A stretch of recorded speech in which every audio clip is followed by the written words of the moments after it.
ಹೇಳಿದ್ದಾರೆ. ಆಮೇಲೆ ಅವರು ಮಾತಾಡಲಿಲ್ಲ, ವಿಶ್ಲೇಷಣೆ ಮಾಡೋರು ಆದೇಶ ಆಗಿದೆ ಅಂತ ಹೇಳ್ತಾರೆ. ಏನು ಆದೇಶ ಆಗಿದೆ ಗೊತ್ತಾಗಿಲ್ಲ ಮೇಡಮ್. ಇಲ್ಲ, ಅದು ಭಿನ್ನವಾಗಿ ನಾವು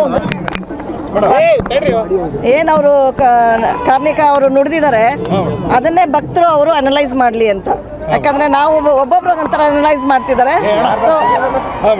ಸೊ ನನಗೆ ತಿಳಿದಂಗೆ ಎಲ್ಲ ಒಳ್ಳೇದಾಗತ್ತೆ ಅಂತ ಹೇಳ್ದಂಗಿದೆ. ಸೊ ಎಲ್ಲ ವಿಶ್ಲೇಷಣೆ ಯಾಕೆ ಮಾಡಲಿಲ್ಲ ಮೇಡಮ್?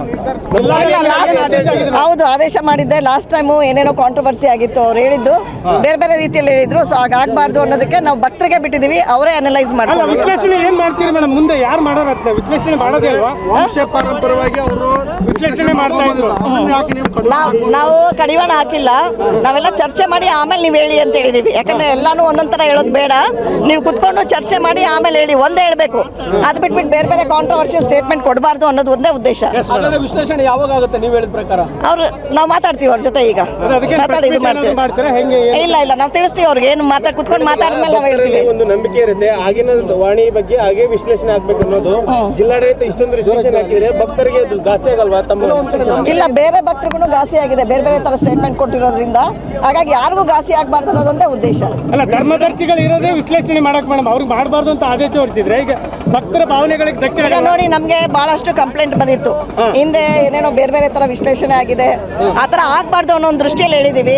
ಈಗ ಕುತ್ಕೊಂಡು ಚರ್ಚೆ ಮಾಡ್ಬಿಟ್ಟು ಅವ್ರು ಏನ್ ಹೇಳ್ಬೇಕು ಅನ್ನೋದನ್ನ ನಾವು ಹೇಳ್ತೀವಿ. ನಾವಂದ್ರೆ ನಾವಲ್ಲ, ಅವ್ರ ಜೊತೆ ಮುನಿಸು ಹೋಗಿದ್ಯಾ ಮೇಡಮ್? ಯಾವ ತರದ ಮುನಿಸು ಇಲ್ಲ. ಮುನಿಸು ಇದ್ದಿದ್ರೆ ಈ ತರ ಇಷ್ಟು ದೊಡ್ಡದಾಗಿ ಆಗ್ತಾ ಇರ್ಲಿಲ್ಲ. ಎಲ್ಲ ಚೆನ್ನಾಗುತ್ತೆ, ಒಳ್ಳೇದಾಗುತ್ತೆ. ಹೇಳಿದ್ದಾರೆ. ಆಮೇಲೆ ಅವರು ಮಾತಾಡಲಿಲ್ಲ, ವಿಶ್ಲೇಷಣೆ ಮಾಡೋರು ಆದೇಶ ಆಗಿದೆ ಅಂತ ಹೇಳ್ತಾರೆ. ಏನು ಆದೇಶ ಆಗಿದೆ ಗೊತ್ತಾಗಿಲ್ಲ ಮೇಡಮ್. ಇಲ್ಲ, ಅದು ಭಿನ್ನವಾಗಿ ನಾವು ಏನವರು ಕಾರ್ಣಿಕ ಅವರು ನುಡಿದಿದ್ದಾರೆ ಅದನ್ನೇ ಭಕ್ತರು ಅವರು ಅನಲೈಸ್ ಮಾಡಲಿ ಅಂತ.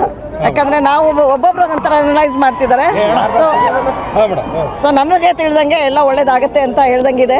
ಸೊ ಎಲ್ಲ ವಿಶ್ಲೇಷಣೆ ಯಾಕೆ ಮಾಡಲಿಲ್ಲ ಮೇಡಮ್? ಹೌದು, ಆದೇಶ ಮಾಡಿದ್ದೆ. ಲಾಸ್ಟ್ ಟೈಮು ಏನೇನೋ ಕಾಂಟ್ರವರ್ಸಿ ಆಗಿತ್ತು, ಅವ್ರು ಹೇಳಿದ್ದು ಬೇರೆ ಬೇರೆ ರೀತಿಯಲ್ಲಿ ಹೇಳಿದ್ರು. ಸೊ ಹಾಗಾಗಬಾರ್ದು ಅನ್ನೋದಕ್ಕೆ ನಾವು ಭಕ್ತರಿಗೆ ಬಿಟ್ಟಿದೀವಿ, ಅವರೇ ಅನಲೈಸ್ ಮಾಡ್ತಾರೆ. ವಿಶ್ಲೇಷಣೆ ಏನ್ ಮಾಡ್ತೀರಿ ಮೇಡಮ್? ಮುಂದೆ ಯಾರು ಮಾಡೋರು ವಿಶ್ಲೇಷಣೆ ಮಾಡೋದೇ ಅಲ್ವಾ? ಪರಂಪರವಾಗಿ ಅವರು ವಿಶ್ಲೇಷಣೆ ಮಾಡ್ತಾ ಇದ್ರು. ನಾವು ಕಡಿವಾಣ ಹಾಕಿಲ್ಲ, ನಾವೆಲ್ಲ ಚರ್ಚೆ ಮಾಡಿ ಆಮೇಲೆ ನೀವು ಹೇಳಿ ಅಂತ ಹೇಳಿದೀವಿ. ಯಾಕಂದ್ರೆ ಎಲ್ಲಾನು ಒಂದೊಂದ್ ತರ ಹೇಳೋದು ಬೇಡ, ನೀವು ಕುತ್ಕೊಂಡು ಚರ್ಚೆ ಮಾಡಿ ಆಮೇಲೆ ಹೇಳಿ, ಒಂದೇ ಹೇಳ್ಬೇಕು. ಅದು ಬಿಟ್ಬಿಟ್ಟು ಬೇರೆ ಬೇರೆ ಕಾಂಟ್ರವರ್ಷಿಯಲ್ ಸ್ಟೇಟ್ಮೆಂಟ್ ಕೊಡಬಾರ್ದು ಅನ್ನೋದು ಒಂದೇ ಉದ್ದೇಶ. ವಿಶ್ಲೇಷಣೆ ಯಾವಾಗ ಆಗುತ್ತೆ ನೀವು ಹೇಳಿದ ಪ್ರಕಾರ? ನಾವು ಮಾತಾಡ್ತೀವಿ ಅವ್ರ ಜೊತೆ, ಈಗ ಮಾತಾಡಿ ಇದು ಮಾಡ್ತೀವಿ. ಇಲ್ಲ, ನಾವು ತಿಳಿಸ್ತೀವಿ ಅವ್ರಿಗೆ, ಏನು ಕುತ್ಕೊಂಡು ಮಾತಾಡಿದ್ಮೇಲೆ ನಾವು ಹೇಳ್ತೀವಿ. ಒಂದು ನಂಬಿಕೆ ಇರುತ್ತೆ ಆಗಿನ ವಾಣಿ ಬಗ್ಗೆ ಹಾಗೆ ವಿಶ್ಲೇಷಣೆ ಆಗ್ಬೇಕು ಅನ್ನೋದು. ಜಿಲ್ಲಾಡಳಿತ ಇಷ್ಟೊಂದು ರಿಸ್ಟ್ರಿಕ್ಷನ್ ಹಾಕಿದ್ರೆ ಭಕ್ತರಿಗೆ ಘಾಸಿ ಆಗಲ್ವಾ? ಇಲ್ಲ, ಬೇರೆ ಭಕ್ತರಿಗೂ ಘಾಸಿ ಆಗಿದೆ, ಬೇರೆ ಬೇರೆ ತರ ಸ್ಟೇಟ್ಮೆಂಟ್ ಕೊಟ್ಟಿರೋದ್ರಿಂದ. ಹಾಗಾಗಿ ಯಾರಿಗೂ ಘಾಸಿ ಆಗಬಾರ್ದು ಅನ್ನೋದೊಂದೇ ಉದ್ದೇಶ. ಅಲ್ಲ, ಧರ್ಮದರ್ಶಿಗಳು ಇರೋದೇ ವಿಶ್ಲೇಷಣೆ ಮಾಡಕ್ ಮೇಡಮ್, ಅವ್ರಿಗೆ ಮಾಡಬಾರ್ದು ಅಂತ ಆದೇಶ ಹೊರಡಿಸಿದ್ರೆ ಈಗ ಭಕ್ತರ ಭಾವನೆಗಳಿಗೆ ಧಕ್ಕೆ ನೋಡಿ. ನಮ್ಗೆ ಬಹಳಷ್ಟು ಕಂಪ್ಲೇಂಟ್ ಬಂದಿತ್ತು ಹಿಂದೆ, ಏನೇನೋ ಬೇರೆ ಬೇರೆ ತರ ವಿಶ್ಲೇಷಣೆ ಆಗಿದೆ, ಆತರ ಆಗ್ಬಾರ್ದು ಅನ್ನೋ ಒಂದು ದೃಷ್ಟಿಯಲ್ಲಿ ಹೇಳಿದೀವಿ.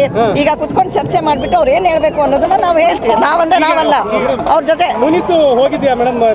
ಯಾವ ತರದ ಮುನಿಸು ಇಲ್ಲ. ಮುನಿಸು ಇದ್ದಿದ್ರೆ ಈ ತರ ಇಷ್ಟು ದೊಡ್ಡದಾಗಿ ಆಗ್ತಾ ಇರ್ಲಿಲ್ಲ. ಎಲ್ಲ ಚೆನ್ನಾಗುತ್ತೆ, ಒಳ್ಳೇದಾಗುತ್ತೆ.